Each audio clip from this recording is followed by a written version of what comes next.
Welcome back to the channel. Welcome back to episode 4 of season 4 of the Freshman 15 College Football Podcast with me, LP Cruz, talking college football in about 15 minutes. And we have a big show tonight after a disastrous week in college football for certain programs, not so much for others.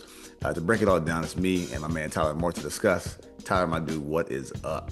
Not much. We always talk about week 2 like not being like a very good week for college football, but like you said, there were some unexpected things that happened. So we'll get into that really quick. And then week 3 is shaping up to be a pretty good one too. Oh, yeah, man. So, all right, let's go back to the Saturday Spotlight. So your Saturday Spotlight, we talked about Michigan and Oklahoma. Right. Kind of walk me through that game because that game went not what I expected, but how'd you see it playing out, though? Right. So I thought Michigan would be a lot better. Bryce Underwood was this huge, hyped up 5-star quarterback coming into there.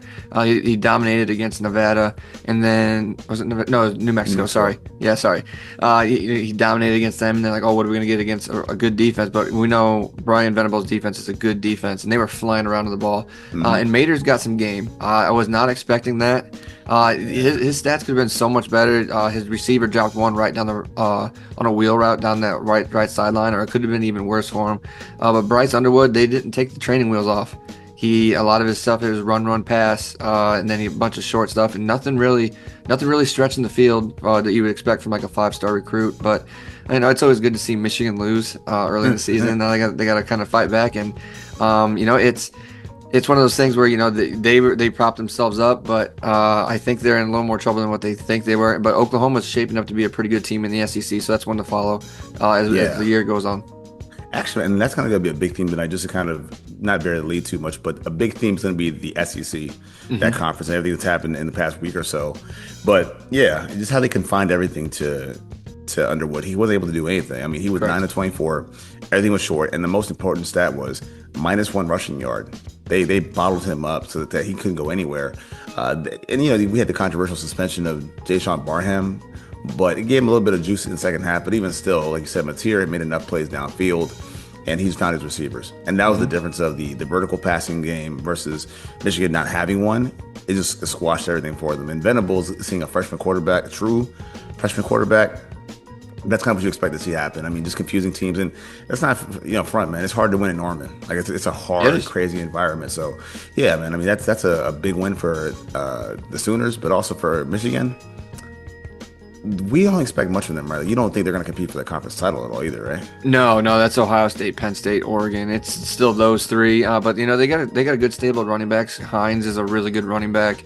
But they just and we kind of seen some emotion from Bryce Underwood on the sideline. You usually don't see that out of a true freshman, but yeah, they're gonna spell some trouble there in Ann Arbor, which I know I'm not opposed to. And then you got your boosters and old Dave Portnoy not having very much fun after all that money he donated to them. So that's a double win for me. Of course, man.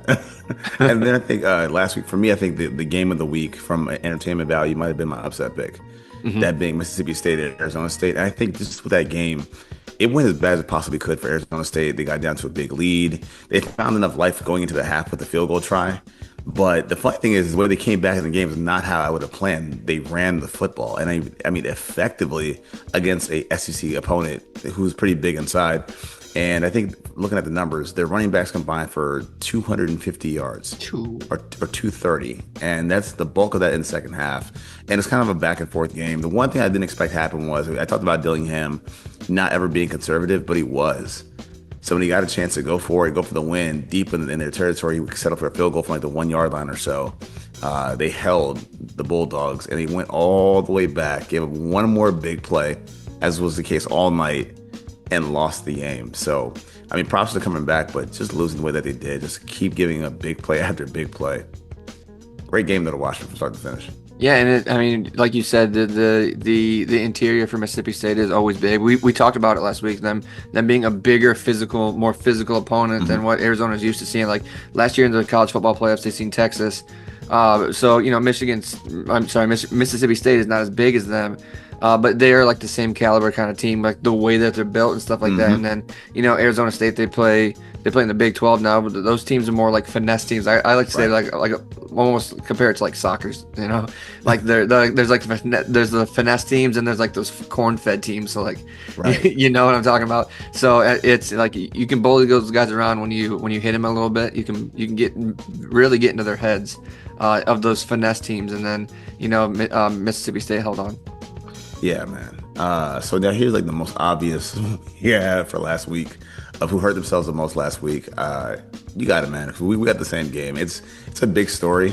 I want to talk about also the poll gate as well happening online. Okay. But also, man, just kind of talk about who let themselves down the most last week. It's got to be Florida and Napier, Billy Napier. I mean, you pay that school $500,000 to play them just to try to throttle them, and we've seen that twice this year now. And then you get ran off the field by one of those teams. We saw it earlier with Army in the season already, and now it's Florida again, and now you're scrapping back in a tough SEC. I mean, you can make it back up. There's a possibility they make it back up this week. But I mean, you never know. Those guys beat up each other so much. But yeah, I mean, just to come to the fact that you lost to such an inferior opponent, that's why Florida hurts himself so much. Yeah, man. Well, I think it's two-pronged as well, because going into the season, we talked about like the quarterbacks who were like your dark horse contenders and things like that. And Lagway, right? So for those that didn't watch the game, Florida had a chance where they could have put USF away. They got the lead finally. They were up 16-15. They got the ball back, I think, 3 times in the closing sequence. Could not muster any offense at all. Could not sustain a drive to close the game out. Then just the lack of discipline by Florida with the pass interference, the spitting incident that happens as well, that extends the drive, ultimately losing to USF in a really like crappy field goal series. Like the whole thing that happened was just them giving a team, like I said, a lesser opponent, chance after chance after chance to stay in the game, and they lose. And the reason why they're a big loser, and Napier especially, is because that schedule was tough, man. Yeah. You got LSU this week as the number 3 team, and then and I had to look at this before, but when they opened the season, they had the strongest schedule per USA Today. So it's not going to get any better. Like you're going to have to play your conference. So that's, if I'm looking at this properly, it's going to be Georgia, of course. Ole Miss is going to be a threat to you. There's no light at the end of the tunnel. And we talked about who's on the hot seat. I know we talked about the Bear, but there's at least some element of patience here. Not for Napier, man. Right. It's the lack of discipline. It's the losses to unranked teams. And if I'm correct, he's never beaten Georgia before, so he's not beating his rivals either. Right. Oh, dude, I think he's on the hottest seat in town, and that may be one of the better jobs to have in the conference. But yeah, that's the one I'm thinking. This could be a tailspin if they're not careful. Yeah, and to add on to that, I think one of my losers for last week is it's got to be Iowa's offense. Their quarterback through 2 games, he has 127 yards passing. He had 84 yards. He had 84 yards passing in a game against Iowa State.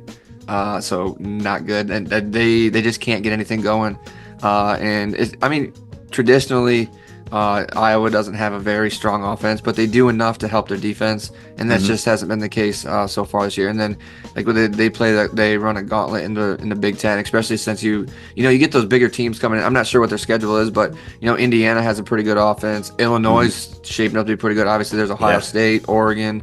Any of those guys, and so Iowa could be, if your defense can't hold, or if your defense can't score points, you're toast, because those Big Ten defenses are good. So Iowa might finish bottom half of the Big Ten this year. And you know what, to kind of piggyback off that, to who might have helped themselves the most also in a small capacity would be Iowa State too, because they're winning these tough games, and it's not because they're just throwing out all these points, or they're having these scoreboard kind of games. They're really just playing great defense down the stretch of games. Yep. You had a game against Kansas State, you have it again last week, and I know the team is not the same caliber offensively. Correct. But winning a game like that, a fist fight, where it's an in-state rival like that, I got to give them credit, man. Kudos to them for pulling out that win. Yep, absolutely. And then now for the Saturday spotlight. There's a couple here. You go first, man, but we probably have the same. Yeah, I'm going Georgia, Tennessee. Stenson Bennett. Not Stenson. What am I talking about? What's his name? That's 2 quarterbacks ago. Yeah, there's 2 quarterbacks. It's Gunnar Stockton. Yeah, that's it. My apologies. That's as much of a no-name this guy is to me. Because the last time we saw him, that I watched him play, he was just like an upgrade. He almost looked like a Walmart version of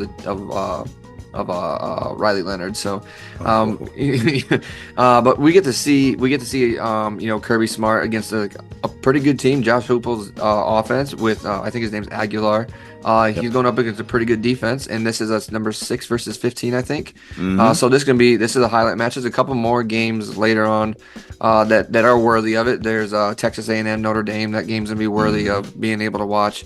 And I wasn't going to touch LSU Florida because, like you kind of insinuated earlier, that there might be a different one. But the big one for me is going to be Tennessee and Georgia, because we're going to see some offense. We're going to see some really good defense. And this game usually comes down to the wire. And that's a 3:30 game. So it's gonna be real nice. So I think. So do you remember Zachariah Branch from a couple years ago? Yeah. Superstar dynamo, man. I mean, can do USC, everything. Right? Yeah. Yeah, a very electric player who's now in Georgia. Go figure. So now, because I think over the last couple of years watching Georgia, the one thing missing from them, the quarterback is one of the aspects too, but that playmaker receiver wasn't there. Like, they haven't had that kind of elite caliber receiver. Having a guy like Branch who's just electric, where you can put him in every single formation, mind you, also, and I have given credit over the years to Tennessee's defense. They've gotten a lot better over the last couple of years. They have pass rushers. However, they got a lot of injuries at cornerback. 2 of their top guys are out with injuries, and that's going to be a big problem as far as communication. When the guy goes in motion, who has what responsibility? I just think there's some layer of confusion that can happen with that, being down in your secondary, playing a guy who's very, very electric with his speed. But that being said as well, looking at Aguilar, who's done really well. He's a transfer from Appalachian State. His biggest thing, though, has been turnovers. That's his biggest thing. And up until this point, 5 TDs, no interceptions. However, you play a Georgia defense, that's not the same thing, man. Right. It's not a game. So I'm going to pull for Tennessee, but I think Georgia just has a lot to just dispose of them. Yeah, like, it's fun watching Josh Heupel. Like, I watched him against Ohio State, and they got ran off the field. But it's, he has a very creative offense. He knows how to get his guys into space. He should be able to make life a little bit easier for Aguilar, but you never know with Kirby Smart defense, because they fly around.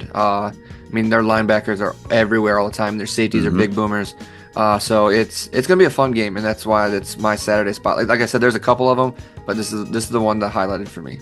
Yeah, and even still, if you look at it, it could be a game where it's an upset, depending on if you favor Tennessee to knock off Georgia. But I'll kind of segue right into this one, because my upset pick was A&M beating Notre Dame. Okay. Oh, and just looking at this, and we talked about this in the group chat. I think you and I might have, and Pat also. But seeing Notre Dame get beat up on both sides of the ball against Miami was kind of an eyebrow raising, because they start slow offensively, but you never see them get beaten down on the offensive side, defensive line. And it happened against Miami. I just think with what they have, and over the years, we know A&M, they just have pass rusher, year in, year out. I think that's going to be the key. CJ Carr is very green, man. He's very green. He's very new. And I don't think he's got the that's what I'm looking for. Not the big arm talent to kind of match that. He has to kind of play with his wits, but if there's no time to throw, you can't really process the defense. Correct. There's no time. So I think that's going to be a big issue for them. And then plus, man, I do like A&M, man. A&M has a lot of playmakers, and they can run the football. You have the 2 running backs, Le'Veon Moss. You have the quarterback, Marcel Reed. It's a lot of weapons they have they can throw at you. And their transfer, I believe, has 18.2 yards a catch already this season. So just a lot they can do, man. I like the Aggies to win. It's a tough game on the road at South Bend, and they are a 6.5-point underdog on the road. But give me the Aggies, man. Yeah, so my upset pick, it's a lot closer than I originally thought when I looked at the spread. And it's going to be Clemson and Georgia Tech. Clemson's only 2.5-point favorite. I know. At the beginning of this year, I picked Clemson to go to the national championship, and I might be eating crow now. But they're just sloppy throughout every game they play, and I don't see it getting any better. Just letting a team like Georgia Tech, you know what they're going to do. You let them hang around, and you can't stop it. You can't slow them down. You get too far behind them, and they're just going to drain you. I mean, a Georgia Tech, a good Georgia Tech drive can eat 8.5, 9 minutes off the clock. Yep. So you have to be efficient, and that Clemson hasn't been that. Like, Klubnik has been up and down. Same with their defense. Like, they willed themselves back to a victory last week. They should have lost last week. But it's just it like they play with fire too much, and like, you let them hang around. So Georgia Tech has some moxie. We've seen it the past couple of years. They do. That coach is a tough coach. I can't remember his name, but they're a tough coach, and a tough team to play. And if Clemson doesn't put them away early, I'd take Georgia Tech to win this one. So the thing is, looking at last week too, so it was Georgia, LSU, and Clemson. They all played non-Power 4 schools, right? And all their games were kind of close. Clemson was 11-point game, I believe. Georgia was Austin, PA. It wasn't a blowout like you would expect, but it was closer than you would have thought it would be. So I do think some of these teams are struggling out of the gate a little bit. They need the tune-up to kind of get back into their swing, especially Clemson, even because of the loss to LSU kind of made it was kind of a shockwave somewhat. Not where it doesn't derail their season, but a wake-up call early, which you kind of want those early. However, man, Georgia Tech, they will bludgeon you like you said, 8-minute drive here, 9 yards, 5 yards. Assuming that Haynes King is back and healthy, that changes a lot of things, man. I do think that's a great pick, and they're becoming one of those teams that they're just a pain in the ass. Like they were last year's Vanderbilt, pain in the ass. That they would beat you when you didn't really expect it. So yeah, not a bad pick for me. Yeah, I mean, like I said, that Georgia Tech, you can hate Haynes for like not being able to throw the ball sometimes. Okay. But that dude is a baller. He reminds me of Tim Tebow. He's like the Temu version of Tim Tebow. Like he just stick his nose in and go until he's like dead. Like he has to be almost dead before you pull him off the field. So yeah, he's fun to watch. But like I said, they let him hang around. It could be spell the end for Clemson in a long season. Yeah. And then that's the thing. If they were to lose so early in the season, do they have any contender for the ACC title? I don't. Florida State. Florida State. Yeah. Miami. I mean, that would be the one. Yeah. Miami plays USF, so we'll get to see how good USF may actually be. But I think last week might have been their championship game. So, but we'll see because Miami is a tough draw right now. They look good. The U looks like they might be back. So and all it took was Carson Beck. Yeah. But this is how we talk about a lot with the veteran quarterbacks too, veteran leadership. Once you have that kind of in place, it's not about the quarterback himself. And it's all relative, you know what I'm saying? Like relative to your conference, your talent around you. But what you can do for a program upon your arrival sets everything. And how they've been playing, again, both sides of the ball, offense, defense. His leadership, just his calm in the pocket has made a big difference for them. So Miami definitely is one thing. I do want to kind of talk about USF and how their schedule. They've all played all these games in Florida. Like they wanted the smoke. They wanted Boise State at home. They knocked them off. They wanted Florida in the swamp. Knocked them off. And I believe the game against Miami is at Hard Rock Stadium as well. Yeah, Miami. Yep. I think that says a lot, man. I want to talk about this too. This AP poll debacle going on, man. Yeah, it's one of the worst things to happen. And I mean, no slight to Haley Sawyer. I'm not familiar with her at all. But it speaks to, it's not just her take on this of, I'm just figuring this out or I'm just slapping things together. If you think like that, you're not the only one that thinks like that. Right. And that's what hurts the committee. It hurts the integrity of the polls. And it all boils down to the CFP and this major trickle-down effect. That was the worst thing she could have said, man. Yeah. And I think the issue is, I mean, I kind of see where her point is. Nothing really matters until, like the last week in November. Nothing really matters until then. So I get the point that she's saying, but you shouldn't just outright say that. Right. These still matter because those rankings are going to lead to what the committee says those top 12 teams are. You don't want a team. I mean, obviously we know what like the at-large team is, where that's going to fall in if they're like 16, 17 or whatever. But like if you're the top 12 teams, they're going to put in, the committee decides, hey, we're going to put these teams in, and then they're pulling a team that the AP pick, ranked like 23 or something like that, and everyone's like, where did this come from? There's no like, there was no common ground. Why are they automatically getting in here? And then the CFP, the playoff committee says, well, why? This is because why? And then everyone's like, well, the AP poll had them this way. The coaches poll had it this way. Exactly. There's too many polls and they need to be unified in their answers. And she shouldn't. I hate to say it like this, but she shouldn't be speaking like that. I'm sorry, but I mean, it's the truth. Sometimes you just have to know when to shut up and not say anything. And that was one of those moments for her, because I get the premise of it. Like I said, I get the premise of it, and what she's trying to say. But it kind of hurts the integrity of the AP poll. Exactly. Yep. And there may be slight credence to what she's saying, but at this point in the season, it does not matter necessarily. Mm-hmm. No. But as you said, later on down the season, we're talking about these decisions, it matters 100%, because again, the way, and it's not just the CFP, but it's a lot of these awards as well with other sports as well, because these credential guys have credentials in other areas and other sports, so it kind of all bleeds over. So her saying these things, imagine somebody like this impacting a Heisman vote or All-Americans. Like, these things matter to people. Like, they matter to the athletes, so they matter to programs. Louisville has a bone to pick from 2 years ago. Sorry, Florida State, pardon me. Have a bone to pick from 2 years ago, but things like this might be why. You know what I'm saying? Yeah. Even keeping Florida ranked after losing like that, it speaks to carelessness. I know that's not. I know for a fact that's such a bad choice that it wasn't intentional. It was absent-minded, as she spoke absent-mindedly. That's one of the worst things, man, and it hurts the entire process. Yeah, man, just bad look for college football, dude. Very bad look.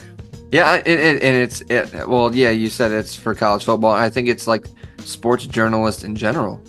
You know, you just can't just go out willy-nilly saying stuff like that. Like, we've seen it with, like, I hate to, like, go into this way, but, like, Pro Bowl votes and, like, All-Pro votes. And, you know, you got, like, Dan Orlovsky voting on things and media guys from Cleveland voting on things. And you're like, you guys aren't qualified to do this. Like, I don't know why you guys get, like, a Hall of Fame selection seat when, you know, you're, like, the sixth journalist at, like, the bottom ranking thing, like the Akron Beacon or something like that. I don't know, but it's just like, it's like, why, how, and you know, there's no merit to it anymore. There's no like respectability to it, and I think that's what everyone's like fed up with.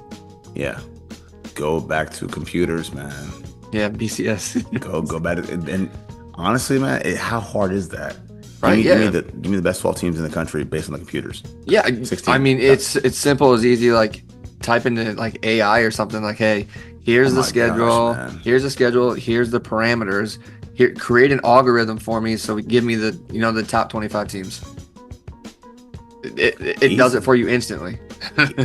Dude, easy, and you just blame the system, blame the process. Yeah. I think that's what it is, man. And I think we were more precise back then when we had that system. So, again, bad look for everybody, but look forward to a big weekend. Expect some upsets. Again, I'm gonna stamp A&M winning that game, dude. Just because, again, it doesn't matter after all, right? What's one more loss for Notre Dame anyway? So you said your upset pick is Aggies over the Fighting Irish. Yeah. I mean, I'd like you said, CJ Carr, and he's still too green. That defense fly around. They got playmakers. So yeah, I can see where you're coming from on that one. You put money on it? I can't. It is a promo. I can. They showed up last week too. Yeah.